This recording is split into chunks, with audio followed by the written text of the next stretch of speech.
দর্শক আসসালামু আলাইকুম। মানুষের জীবনের খুব কাছাকাছি না গেলে আসলে জীবনের গল্পগুলো জানা যায় না। তেমনি একজন মানুষের গল্প নিয়ে আজকের ভিডিও। আমরা হয়তো মানুষকে নিয়ে অনেক হাসাহাসি করি, মানুষের হাসি ঠাট্টা তামাশা দেখে আমরা মজা নেই, কিন্তু সেই মানুষগুলোর পিছনে কিন্তু আরেকটা গল্প থাকে, যে গল্পটা আসলে আমরা কেউ জানি না। তেমনই একটা ভাইয়ের গল্প আমরা রিসেন্টলি আমরা শুনলাম।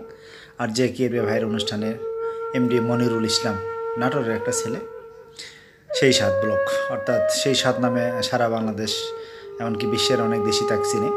খুব মজার একটা মানুষ, কিন্তু লোকটার যে গল্প, তার যে গল্পের যে কাহিনীগুলো, পিছনের যে গল্পগুলো, সবচেয়ে আমাকে কষ্ট লেগেছে এবং খারাপ লেগেছে যে তার 10 টাকার জন্য তার নানি যে তাকে প্রহার করছে, মারছে এবং ইচ্ছামতো তাকে যে মার দিয়েছে, পরীক্ষার ফিস দিতে পারেনি। আবার মানুষের গরু চড়াছে, গরু চড়ায়, গরু চারণ করেছে প্রায় কত বছর, অনেক বছর।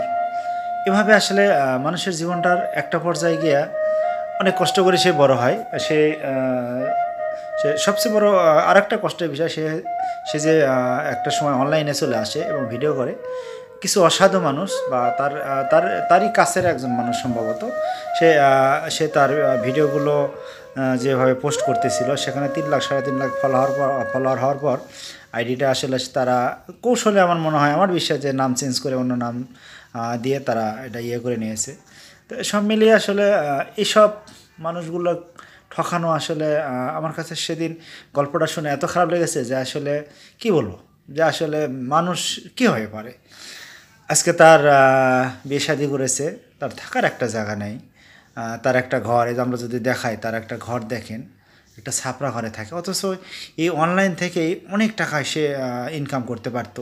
আমার বিশ্বাস যে তার যে কচু বা ফ্যান খাওয়ার যে ভিডিওটা ছিল, যেটা খুব বেশি ভাইরাল হয়েছিল, এই ভিডিওটা থেকে সে অনেক টাকা ইনকাম করতে পারতো। এরকম আমার মনে হয় যে একটা বিল্ডিং করার মতো টাকা তার এই ভিডিও থেকে চলে আসতো, ছোটোখাটো একটা বিল্ডিং করার মতো। কিন্তু আসলে এই যে কিছু অসাধু, কি বলবো, কিছু কথা তো বলা যায় না, যাই হোক, তার ভিডিও চুরি করে তারা লাখ লাখ টাকা ইনকাম করেছে। অথচ যে প্রাপ্য যে অধিকার, এবং সে ভিডিওতে তার একটা কথা ছিল যে কচু ফ্যান খাওয়ার কারণে তার কি বলে গলা 15 দিন মানে এটা ছিলে গেছিলো, এবং কি বলে রেখে সে ভালো কিছু খাইতে পারেনি, ঝাল কিছু খাইতে পারেনি, শক্ত কিছু খাইতে পারেনি।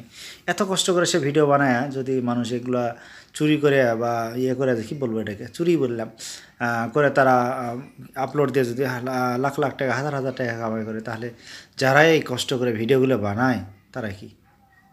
তো শুভকামনা মনির ভাই, তোমার জন্য শুভকামনা, তুমি এগিয়ে যাবে, তুমিও একদিন ওই চিঙ্কু মাস্তান এবং অনেকের মতো তুমি বাড়ি করতে পারবে, তোমার জন্য শুভকামনা।